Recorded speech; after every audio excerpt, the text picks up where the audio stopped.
So our main story, I know we've spent a bit of time like catching up here, but the reason we waited until this point and haven't like jumped in with our thoughts already on the general election is we wanted to make sure we had all the manifestos out from the main parties. I think we actually also have all the manifestos out from the smaller parties as well, but we can't run through all seven of the ones that are considered the major parties because they get onto the election thing. But the three main ones are your Lib Dems, your Conservatives, and your Labour. So let's do them in that order, I guess, because that's the order I have them written down in. So the order they came out in as well. Yeah, it was staggered like Monday, Tuesday, Wednesday, right? This week. Yeah. And then in amongst them, you had like Greens and Reform. And we're not going to go all the way through because I think Labour's one was like 100 and something pages. Like, there's only so much time in the day. We're going to focus on the key pledges. And thankfully, the BBC have summarised the key pledges so we can just link to all of those. So first up, Lib Dems. They've got 11 key policies here. So we can probably kind of discuss a few of them together because they're kind of broadly the same topic. So we've already talked about how Ed had his we've already talked about how Ed did his thing about being a carer and all of that. So it might not surprise people that free personal care in England and more GPs and faster cancer treatment are the top two on that list. So what do you want to say about that, Rob? Yeah, it makes sense. I think care is something that is, it costs money for governments to do it. So they're always a little bit nervous about talking about it. It was the thing that derailed Theresa May's campaign in 2017 when she tried to say, you've got to pay for a bit of your care. And people were worried that was seen as like a death tax. So that was one of the big U-turns of her campaign. And that's when she was sort of like, nothing has changed, even though it had changed, sort of showed that the wheels were starting to come off of that campaign. So that's why other parties shy away from it. I'm really glad that Ed Davey has like put a spotlight on it. The NHS was always going to have a big spotlight on it because of those waiting times and that sort of lapse after COVID. But to bring it back and remind people that there are also those who Holmes and his very personal story, I think, will gather some weight in the general public, and where the Lib Dems need to get that support, I think it will help them a lot. So yeah, sensible stuff there, particularly that he seems to be borrowing an already existing policy from Scotland as well. So it doesn't seem so pie in the sky if it's already in place somewhere else. And I think that's worth mentioning. It says at the bottom of each of these policies where they apply, because obviously some stuff is devolved and some isn't. Care and NHS is devolved. So this would be England only. Obviously, that's still the vast majority of the voters. So, that's why they have to put these policies out. But yes, that's why it says in England on the end of these. So next up, increase public spending. How's that costed? And that's the whole UK, I think. Yeah, that's the whole UK. And again, people are fed up of like public services being run down. They see as the economy struggles and they want to see some more money invested back in there. I think you'll see a lot of like nearly all the manifestos, the major parties say this in some way because nobody wants a return to austerity. The way they're funding this, and this will be a theme throughout the manifesto, so watch out, but cracking down on tax avoidance and sort of like closing tax loopholes is something that a lot of people say they can get a lot of money from. How successful that actually is dubious, which is why some people worry about those figures. But it is if you don't want to raise taxes, then cutting down on tax avoidance is your next best way of raising funds. So that's where the Lib Dems focus. They've also got a aviation duty in there to penalise frequent flyers, which is kind of policy you might expect from the Greens, I guess. It's I know there's the idea of putting more tax on internal UK flights because it is a bit silly to spend, use all that fuel to go 30 minutes up to Edinburgh. When you could get, trains and stuff would be better if they're invested in. So you can see the idea of trying to tax short journeys like that more, but also on the flip side, if you've got frequent flyers, people who are frequent flyers probably can afford to take the hit on their additional flights. It's probably going to be business flyers and stuff like that. I don't have anything else to say. I was just going to mention there's an extra tax there that they mentioned. Yeah, cool. But that does mean it leaves us in a high tax position. In the same way as we are right now with the Conservatives. So next on their list, scrap the Rwanda scheme. I think that's quite a common one amongst the non-Conservative parties, isn't it? Yes, it will be. Like that's become a flagship policy for the Conservatives, whether they like it or not, unfortunately. So if you are on to the left of that, you will be, saying that it's a silly idea and that you don't want to do that. So I think that's a slam dunk for Lib Dems and pretty much Labour in there. Those. Yeah, that's an easy one to go through. The next one, reach net zero by 2045. I'm trying to remember where this fits in with everyone else's other net zero promises. There's been a number over the years and they're always changing. 2050 is the Conservatives and Labour target, so that's more ambitious. Okay, so yeah, I mean, sounds good. If you were someone who might vote Green or might vote Lib Dem, that could sway you to go, well, actually, Lib Dem's more likely to get in and they're trying to push for this. Yeah. Yeah, like net zero, stuff like that is things like those become a bit dirty words on the Conservative side of things. So again, it's another dividing line to say, like, oh, if you were a soft Conservative in the middle, like a Cameron Conservative would have put forward an idea of net zero and had that a bit fluffier. The Sunak side might not, particularly when you think about how they sort of fought ULEZ and stuff like that. They're less likely to go over for, they're less likely to go for green policies if they worry that it will affect people or seen as a tax on motorists or something like that. So that's why the Conservatives are edging away from that kind of language. Lib Dems leaning in. Next up, we have scrapping the 2-child limit and reforming the carers allowance. Yeah, I think that there was a 2-child limit that the Conservatives put in that basically said you get benefits up to 2 children, and even if you have 5 kids, you don't get benefits on top of that. And I think it was meant to. Their idea was meant to disincentivize people from having so many children irresponsibly if you can't afford them. In reality, all that happened was, child poverty went up. Yeah, but people are going to have kids regardless. Like it, I'm pretty certain the only policy that's ever stopped people having kids is the 1-child policy in China, and that's not a policy we want to emulate, right? Like, precisely. That's the only one we're aware of where it's actually like, because it was enforced in a particular way. Incentives saying, "Oh, you're going to get less money if you have more kids," is not going to stop people who want to have kids having kids. It's that simple. So yes. So I think scrapping that policy again, sensible from a left-leaning point of view, considering the effect that it has on children, which no party really wants to be the party of one that increases child poverty. That's incredibly cruel.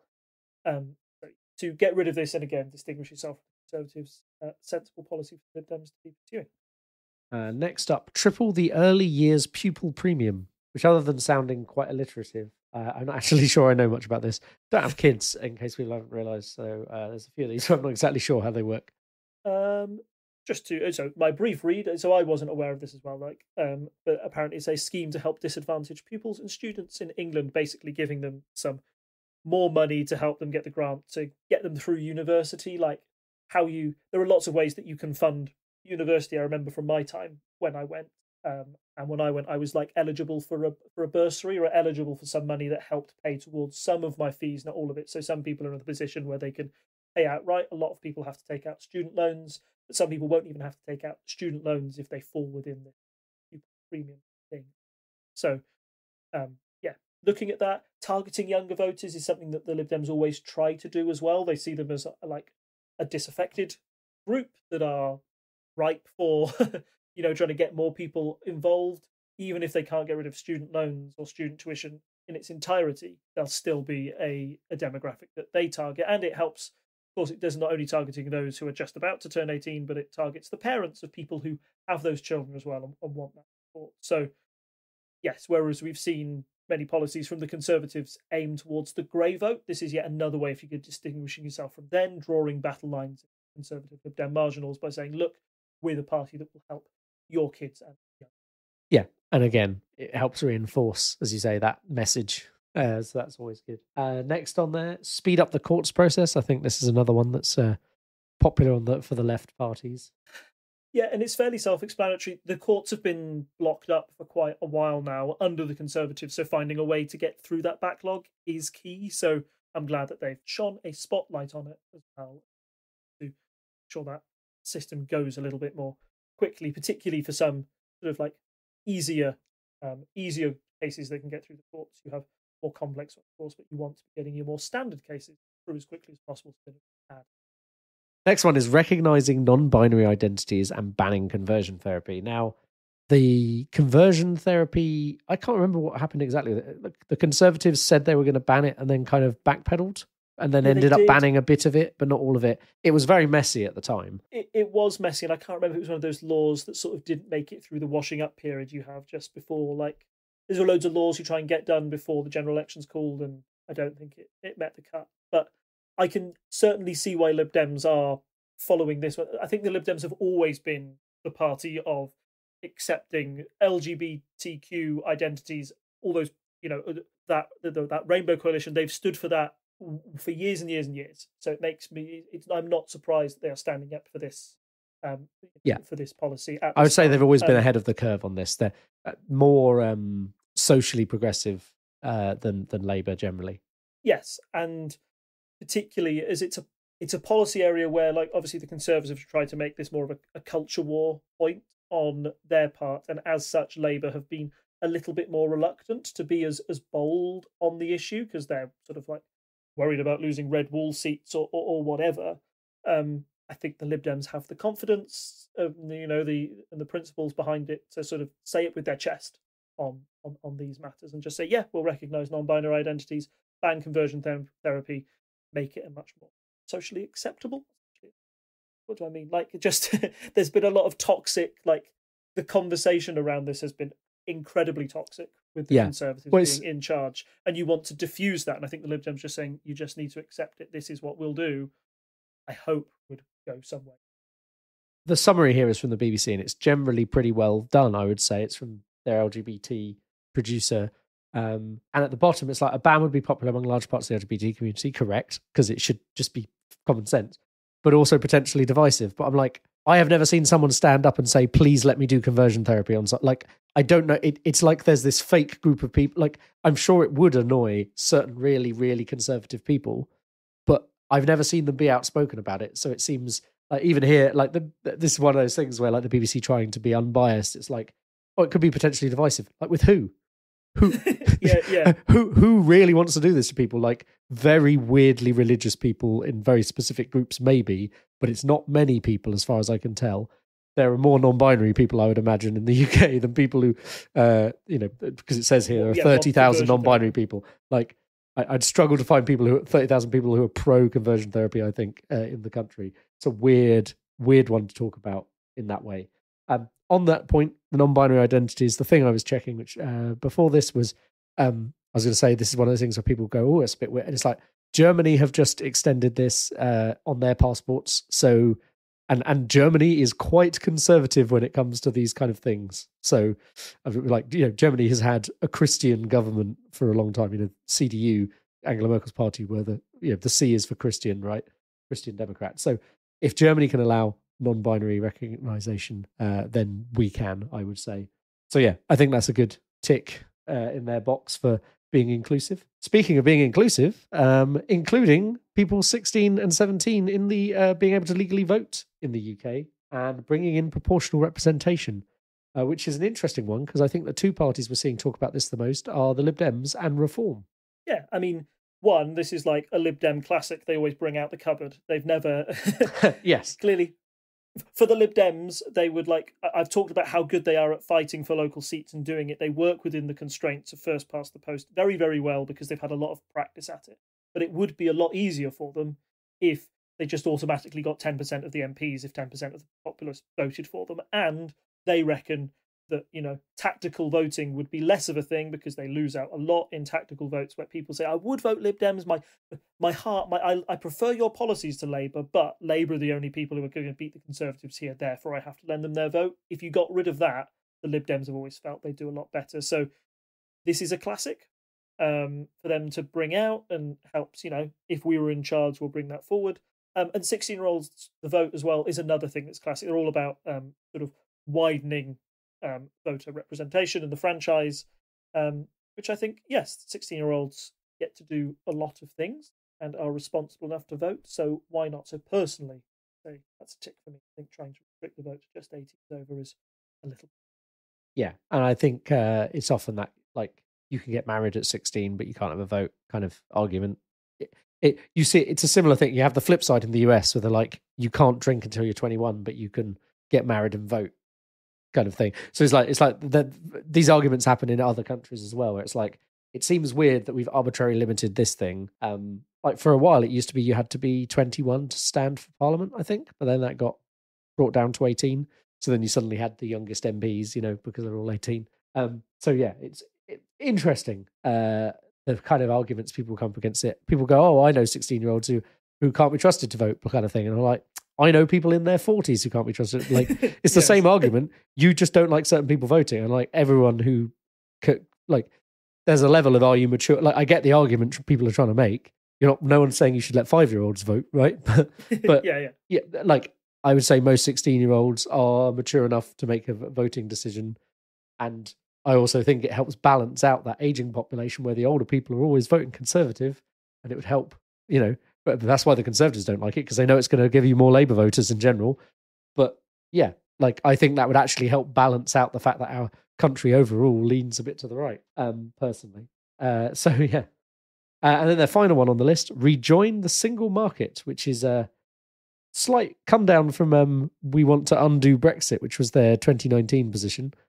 Precisely, which is why it's so important, because it shows a shift there. Like, if even the Lib Dems are saying that, we're not looking to just rejoin the EU as it was, that we understand that, the country has decided we're out, but that doesn't mean we can't integrate with certain parts of what's going on in the EU. And we think the most sensible bit to integrate with is the single market. So they're not making any promises about sort of like freedom of movement or migration. They're just saying we just want back into that economic side of things. I think that's sort of a toned down version, and possibly one that is more palatable to the general populace as well, who sort of see that, by leaving the EU, we haven't necessarily got migration under control or all of these things that we could have done. So why did we leave thinking we were sorting that when we didn't? And we also messed up elements of our economy that hasn't exactly shot up and grown and been the lands of milk and honey that it was promised to us when we leave. So yes, I think a sensible sort of rowback from the Lib Dems. It means that none of the political parties now are advocating for. It was one of the very clear dividing lines that we had in 2019 and particularly 2017. But 2019 was sort of the Brexit election, wasn't it? If you think about, the Conservatives ran that campaign on let's get Brexit done. It made sense that there was a party out there saying let's not get Brexit done, let's stay in the EU. Now that it's happened, all the main political parties are right. Okay, this is our political future, but that doesn't mean we can change. Yeah, if the Lib Dems are probably going to be the only ones bold enough to say that because of their previous position where they were. Yeah, and again, it seems sensible. There are things you can do without technically undoing. I'm sure, there are people like Rees-Mogg who would be like, "Oh, you're undoing Brexit," but also, having closer ties with Europe is generally good for us, and this is a step that I think would be good for the country. It's better than nothing, in my opinion. So next up, Conservatives. 12 key policies to analyse. So number one, they've called the return of Help to Buy.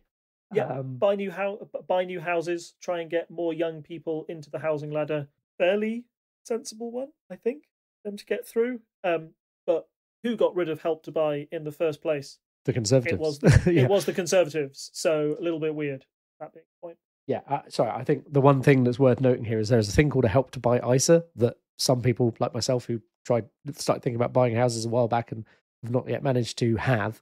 And that's not to be confused with this scheme, which is where you can get a 20% towards the cost of a house through the Help to Buy scheme. And then you pay that back to the government, but the terms on that are better than if you had to come up with the money yourself. Essentially, it's like getting your deposit through the government. So if you're a high earner, so there's now this problem where a lot of people are high earners and they don't have a deposit because they're spending so much on rent, etc.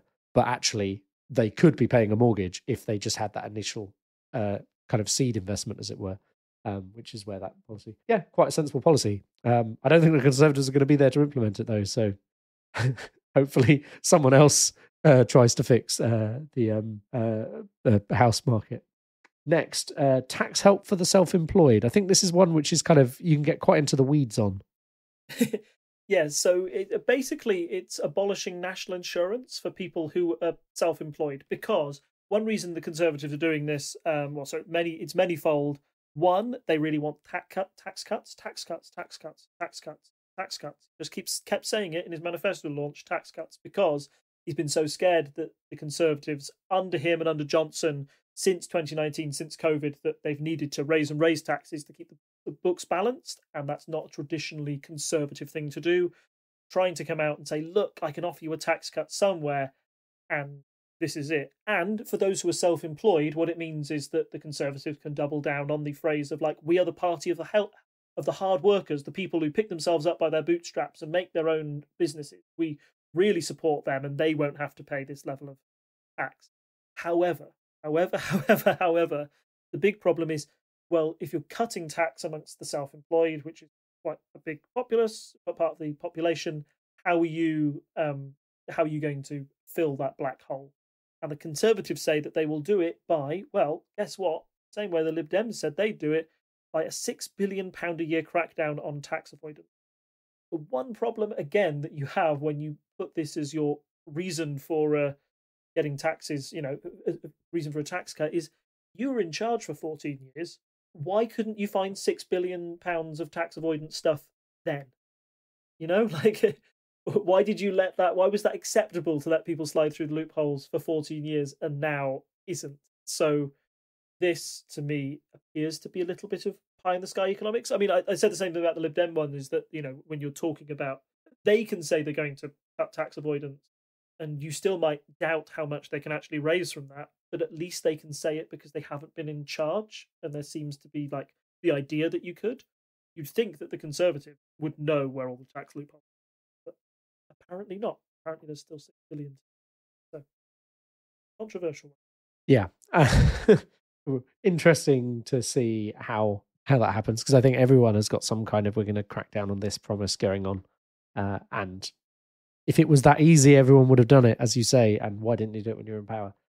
Next up, a solid Conservative manifesto promise here: tougher sentences and new prisons, which I feel like is also been one of their policies while they've been in government and they've done nothing about.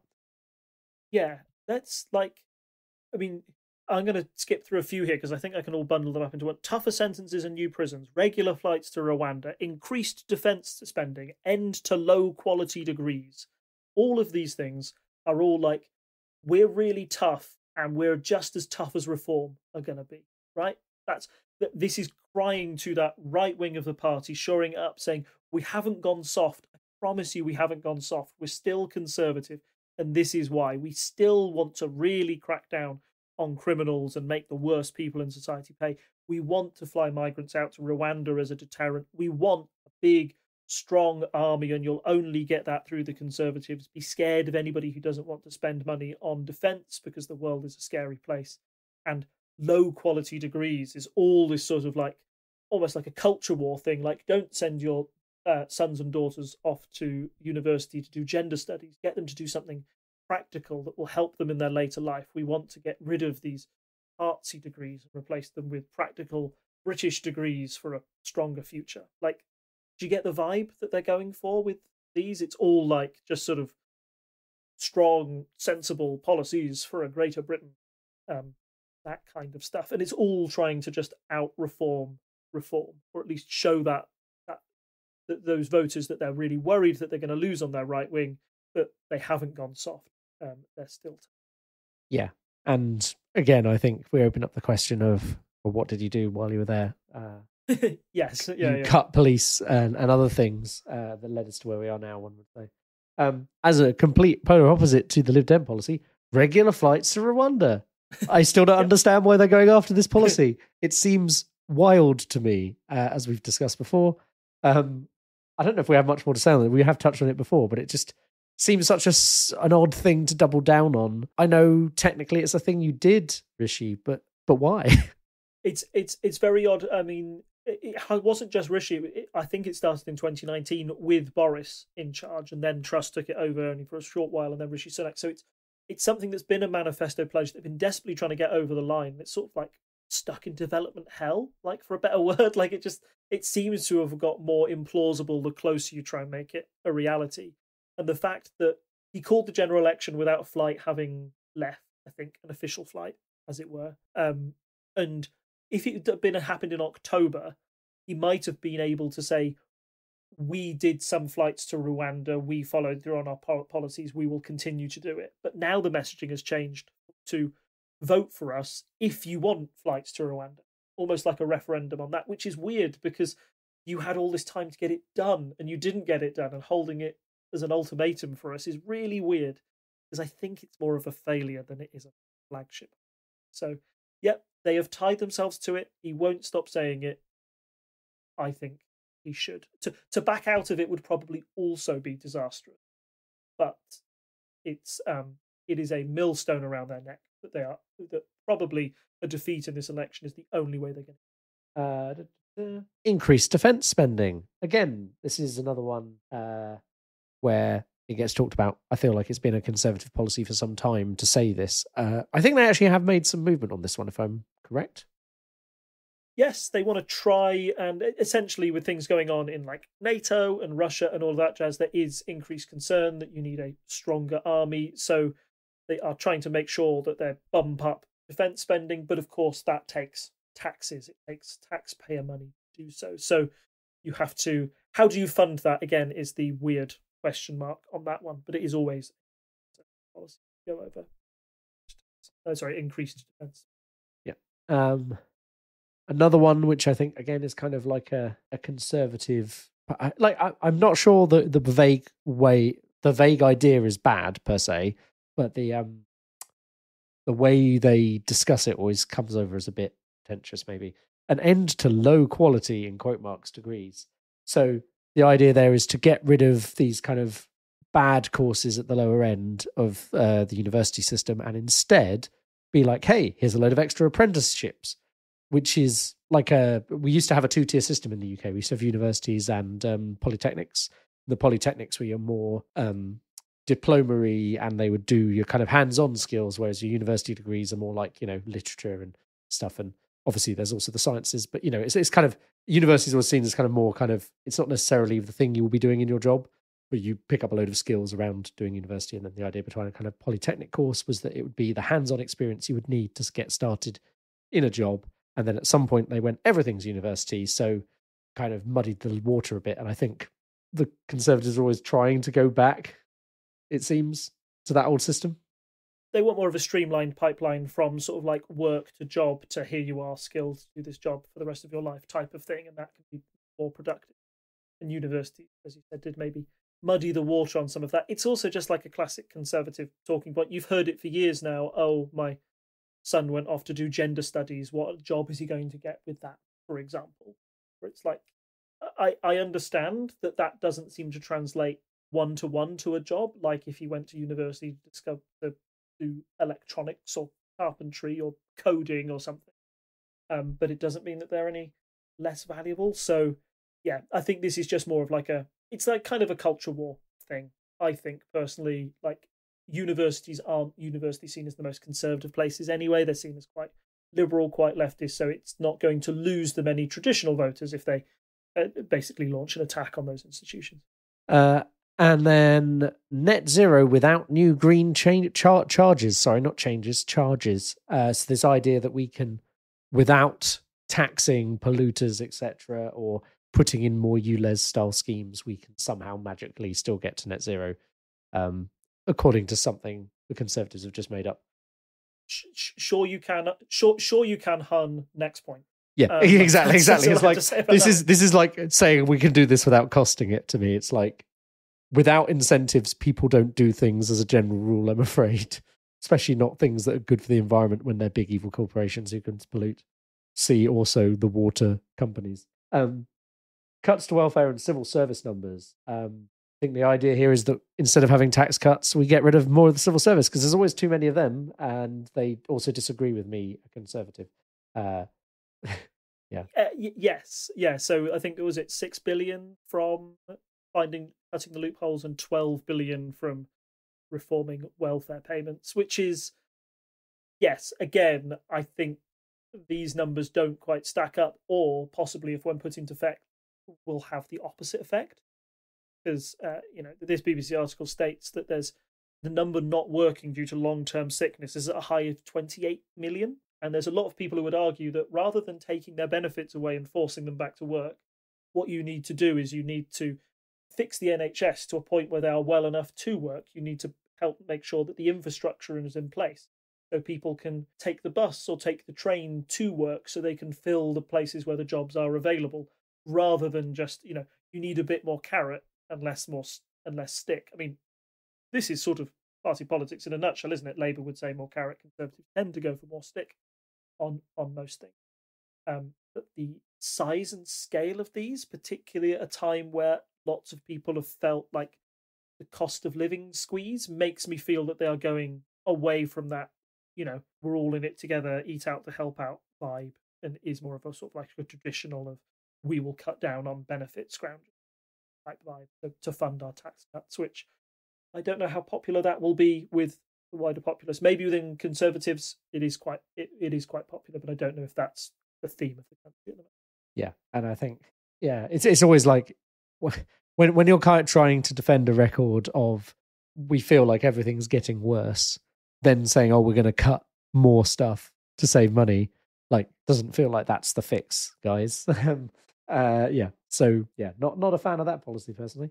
Next is 3 strikes warning for antisocial tenants. And they also mention in there a promise to end rough sleeping. I think they've definitely promised before and not achieved. Yes. Again, these sort of kind of like they're trying to balance the rental market a little bit. I think they tried to put legislation through that you couldn't do no fault evictions, but that legislation got watered down quite a lot by landlord pressure groups to the point where they abandoned the whole thing because it didn't get through before this parliament wrapped up. This 3 strike warning for antisocial tenants tends to put more power into the hands of landlords for getting rid of tenants who break the rules, and might be it's a problem, but it's a problem for landlords, and landlords are people who have so much money they have more than the one house because they can rent out another house to somebody else. So again, the Conservatives are focusing policies for people who have lots of money and more than one house.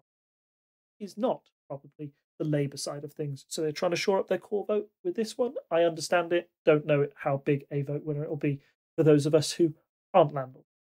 Yeah. I mean, like, there are landlords, but I always feel like it's a weird vote to go after. I mean, I understand that landlords are often friends of Conservative MPs and things like that. Like, I can understand why they would do things that benefit their friends, right? But it doesn't feel like that landlords is a large proportion of the electorate that we should necessarily be pandering to. Okay. New dentists tied to the NHS. We also kind of touched on this with the Lib Dems, right? So yeah, Lib Dem said want more. The Conservatives are like, yeah, please, we will try and make more NHS dentists, which seems to be something that have fallen down. But of course, why are there so few NHS dentists who ran the country for the last 14 years? It's a bit embarrassing to have this bit in your manifesto when you could have sorted this out at any other point during the last 10. So. Yeah. A cap on social care costs. Yeah, so this is aimed at more like elderly voters as well, because as you get older, you have to pay for your own social care, or some people will. So enforcing a cap, a bit like, like the energy cap we had on gas prices, where you pay up to an amount but not over. That's the idea here, I believe. So £86,000 means that once you've sort of reached that limit, you don't pay any more over the course of your lifetime. So the money that you've saved will then go to your children and your grandparents. It saves your inheritance, essentially, so it doesn't all get spent in the last years of your life on social care. Probably going to be a popular idea amongst the elderly who have those concerns in particular, and the children of those people who have elderly relatives who are in care. However, again, how do you pay for it is the cost. If you're going to cap it, then the government has to step in and cover the cost of that care at some point. So that's the and then our final one on the list, a legal limit to migration. Again, a thing you feel like the Conservatives could have done during their 14 years in power, but chose not to. Yes.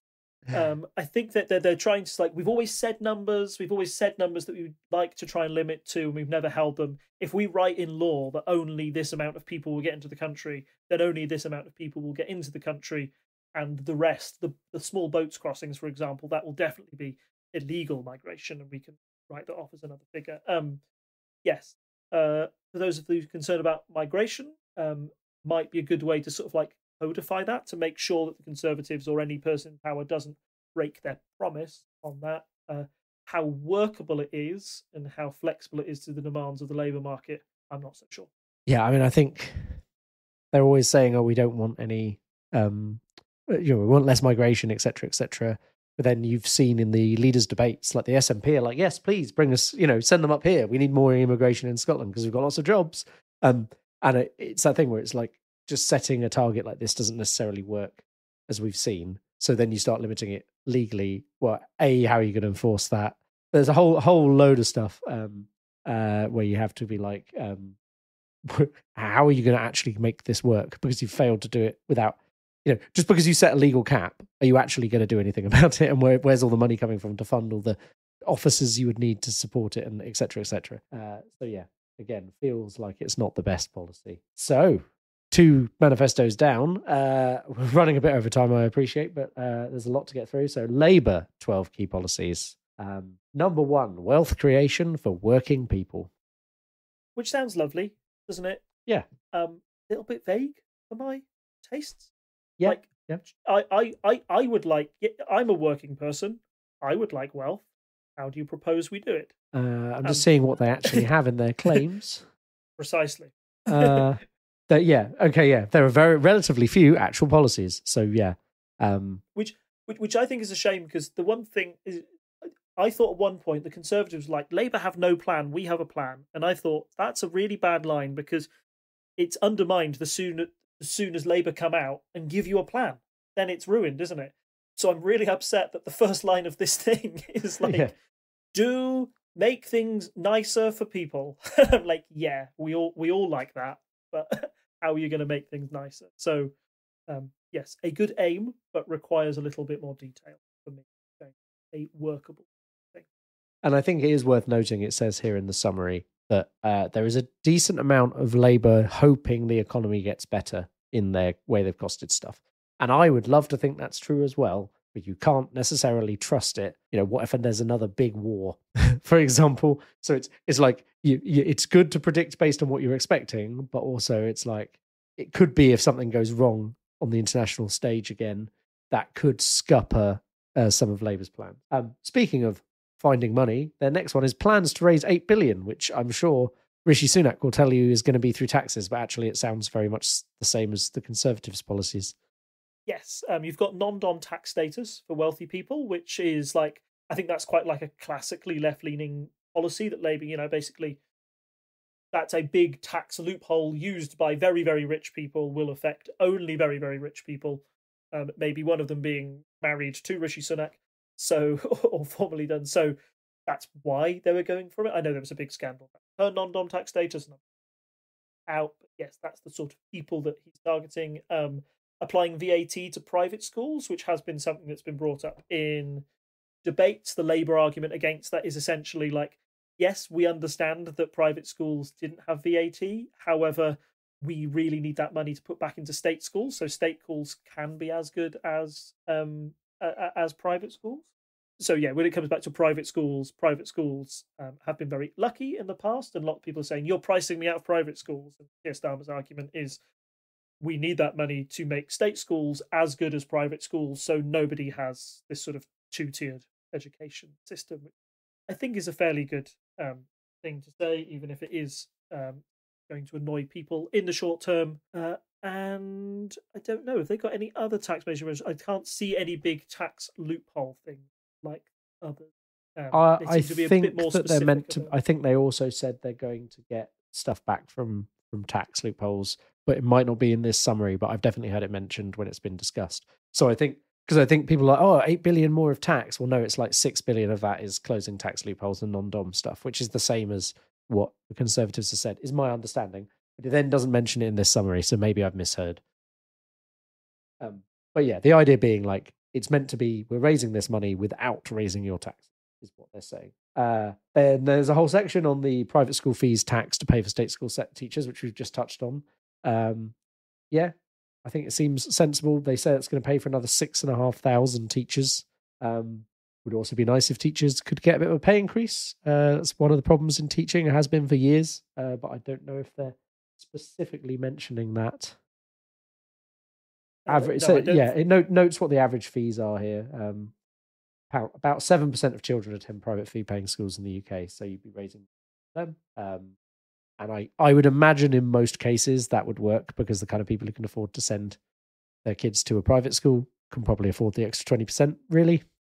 It's the kind of thing where people will moan about it, but I don't think the number of people who will be actually really negatively affected about it is a large number.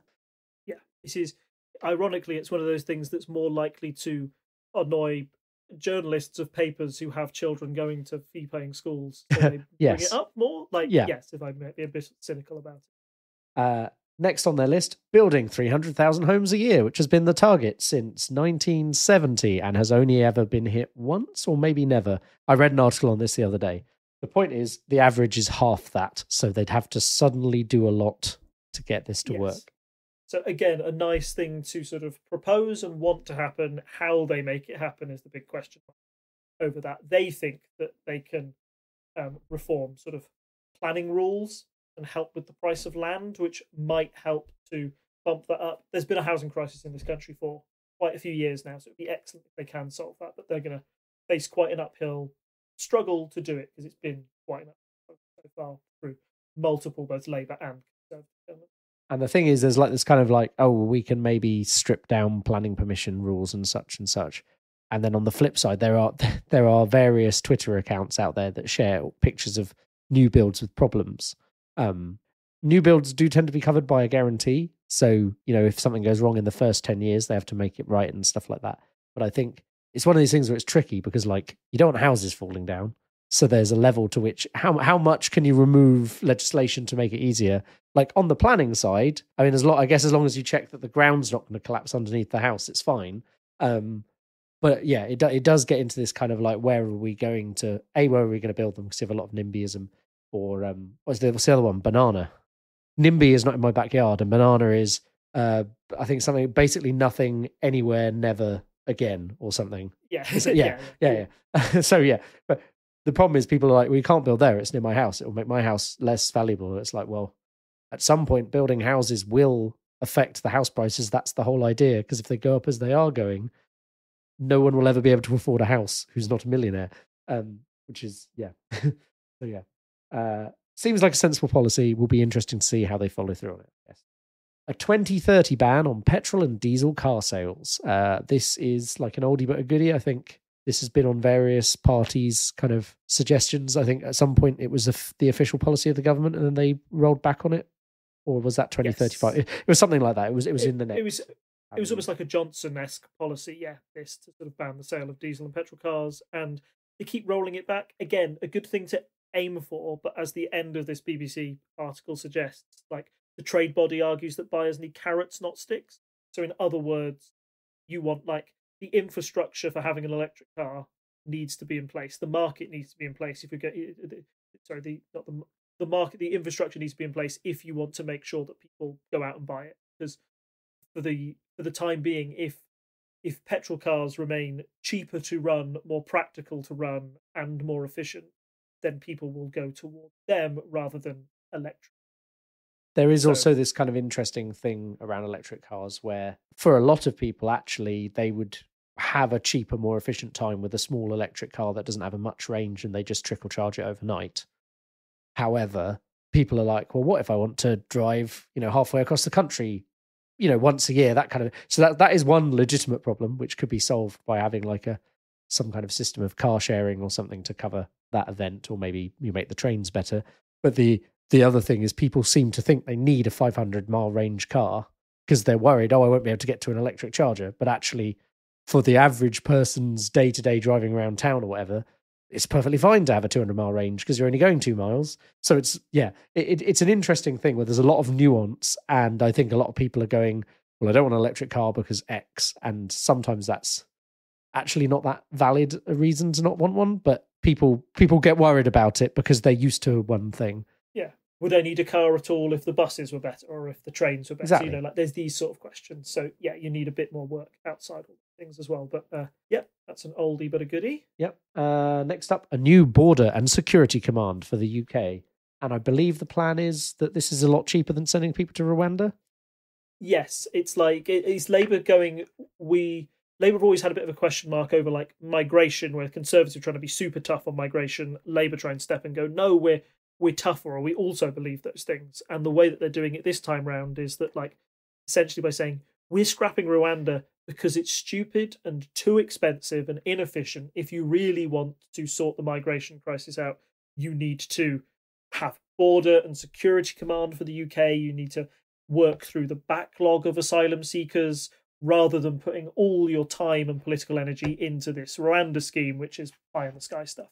So I think this is quite a good policy from Labour for attacking that sort of right flank of the Conservatives. It does undermine a lot of what the Rwanda scheme does, and I think that's what makes it more effective. Next up, £24 billion for green initiatives, which is a rollback from their policy a few years ago, but it is still more than I think the Conservatives are putting forwards.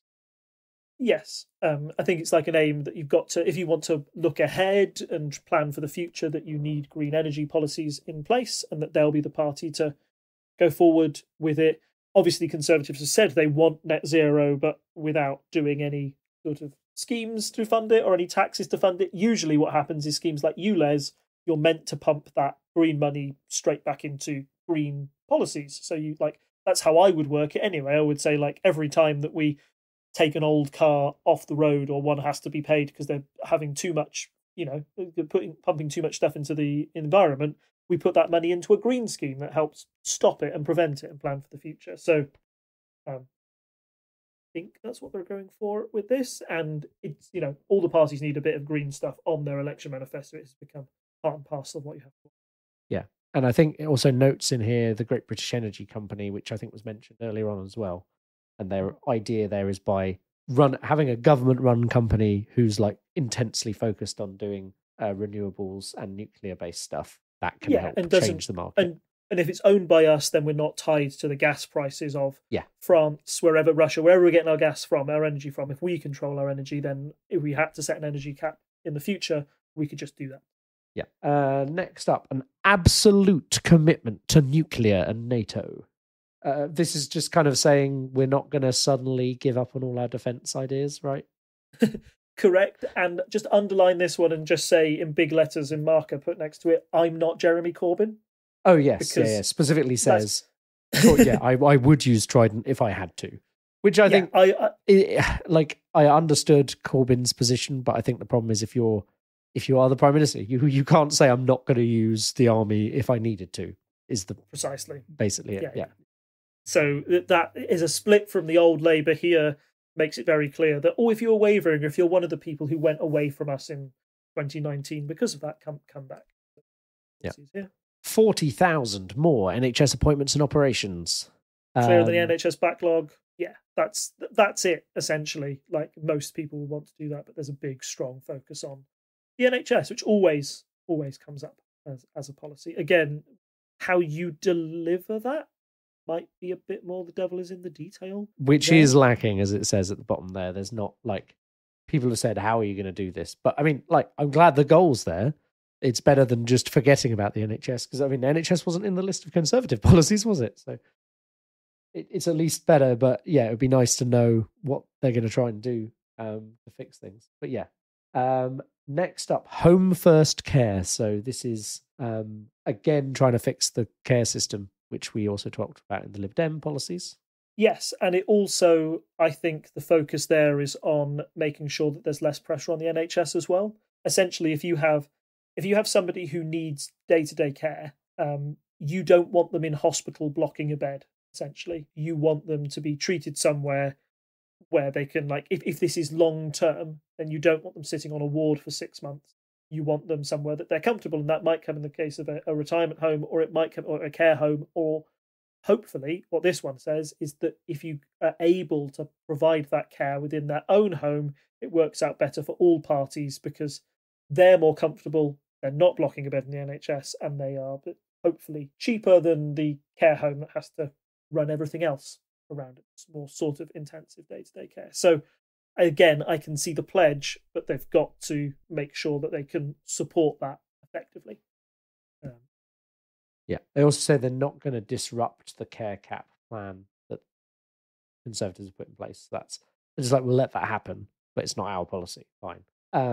Next up is a plan to reduce the backlog of rape cases. This feels like a bit like shuffling some deck chairs around. This is saying this will be our focus, but obviously that's therefore going to detract from other cases. I'm not saying it isn't a sensible move. Just to be clear, it sounds like a thing where you don't want people hanging around waiting for justice, ideally. But that's what they're doing. They're saying we're going to focus on these, and so we're going to put our resources to target this specifically. Correct, which I think is different to, was it the Lib Dems? I can't remember which manifesto we looked at. One person said, we'll just get rid through the backlog. Labour are kind of taking more of a precise look, as you said, and said, no, we need to focus on these cases, which we think are the most important. Namely, it's wrong that so many people have to wait years and years before their alleged rapist goes to trial. Essentially, you don't want to happen in any case, because that's a big form of trauma on that part. So, yes, I'll try to do that, as this article suggests as well. The solution, unfortunately, is always more cash. But where do you get the more cash from? Big question behind all these matters. And then your final one, a crowd-pleasing policy, which is one of those things where, like, why don't we do this? Other countries do it. Tackling ticket touts. Also nice alliteration. Yeah, I feel this is just, like you say, it's like a nice little bonus policy on the end. Sure, we'll do a little focus on that. I think the policy kind of speaks for itself in a way, and it stops with the rise of, like, bots online that can hoover up loads of tickets and then sell them at an inflated price. You don't want that happening nowadays. So, yeah, a good policy from Labour at the end there. I think what I would say about Labour's manifesto is like, it's good intentions, and you might look at it a bit harsher than what we do with the Conservatives ones, in the fact of, like, how are you actually going to do this? Because I think my final point on all these manifestos is that, like, do they matter? Is that when the Conservatives put forward their manifesto, the Labour Party itself compared it to Jeremy Corbyn's one in 2019, which is bizarre, because that's them throwing shade at somebody who was formerly the leader of their party, right? But what they meant by that is that as soon as you realise that you're not going to get in power, or it's not realistic, you can throw stuff in your manifesto that sounds good, but you never have to do, right? Because you won't be held accountable to it, because it's not going to happen. So you can promise, you can promise to everybody that, there'll be jam and cake for all, and that the rivers will turn to honey, and, wouldn't that be nice? And you go, oh yeah, no, that does sound lovely, but I don't believe you. And I think that's the problem, at least the Conservatives are having with their message, is like, sure, if I'm a Conservative, this would be nice, but I don't think you're going to be able to enact it. In particular, that we're scrapping national insurance for self-employed people. I think they would panic if they actually had to enforce that as a policy, because I don't know, you're talking about, like, Liz Truss levels of, oh my goodness, this line on a graph is going down quite steeply after I announce that, and it's becoming a thing type of economics. Whereas Labour's policies and their things in their manifesto are slightly more measured. They have less detail, but they're also less ambitious. And I think it's because they want to try and make them actually happen. And they know that they have a really good chance of getting in power. So they don't want to overpromise. And that's where Labour might be at a bit of a disadvantage. They can't have as radical policies as some people in the country might want, because they've also got to balance the books and run the country today. Yeah. And I think that's come across in our review of stuff. It's like, there's a level of, as you say, we're going to be looking more in depth at the Labour policies, because they are probably the things that will actually happen. Speaking of, let's do a very quick polls update. I'm sure the average person is now more aware of the polls than they were a few weeks back. But yeah, I know you keep seeing these ridiculous polls out there, but those are an individual poll. So we always try and look at the average, the Politico poll of polls that we link every time. Labour on 44%. That's actually a slight drop from the other week, probably because there's, a bit of shift to Greens and Lib Dems and stuff. Conservatives, however, are on a fairly downward trajectory. It's not as bad as some of the individual polls have said, but 21% for the Conservatives. It's a pretty good lead for Labour, 23%. Still about the same as it was before. Labour were ahead by 22% before, now they're ahead by 23%. So Labour actually lost a tiny bit. The Conservatives are taking a nosedive, because up comes Reform with the steel chair. Reform is on 15%, and that's rising as they're taking away from the Conservatives for a number of reasons we've discussed previously. Lib Dems, slight uptick, 10%. I think they're going to kind of happily sit where they are. Greens on 5%, which is a bit higher than they've been. So that's probably where you've seen a few Labour voters go. SNP still at 3%, which is kind of where they solidly sit. And then Plaid and UKIP down at the bottom on 1%. But that's to do with, Plaid always gets 1% because it's only competing in like 8 Welsh seats, for example. So yeah, not a massive change. But the big thing to watch is Reform eating the Conservatives' lunch. And if that continues, and like there are some polls where they're neck and neck, that could be pretty bad for the Conservatives. And that actually is probably because the difference between the Conservatives and Labour hasn't changed so much. It's more where will they lose seats because Reform come in and go, nom, nom, nom, lovely votes, thank you. Precisely. All I'll add to that is that usually in elections you see a tightening of the polls, particularly in the direction of the incumbent, because people start to think, oh yeah, no, actually they've been in charge, they're not so bad. I would rather stick rather than twist. Some people are fairly, just think that way. The fact that they haven't, the fact that the polls, even though if Labour have dipped a little bit, they haven't dipped significantly. The fact that there's still about a 20% difference in those polls suggests that at the moment, this election is going just the way Labour want it to. All right, now, the one caveat to that is that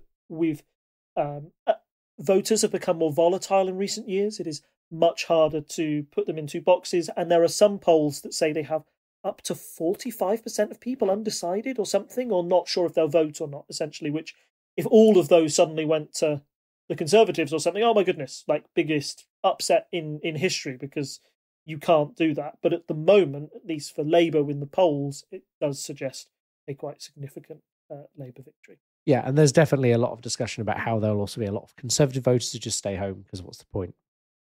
Which is often a discussion you have when a party's losing. Those voters just can't be bothered to go and vote because what will it matter? We're going to lose anyway, kind of idea. So yeah, we'll see if that also has an effect.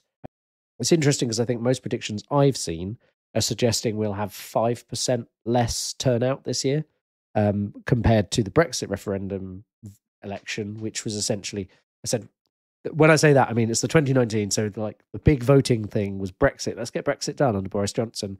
That drove out people who may not normally be voting because they were like, we want Brexit to happen and we believe that's what we're voting the Conservatives in.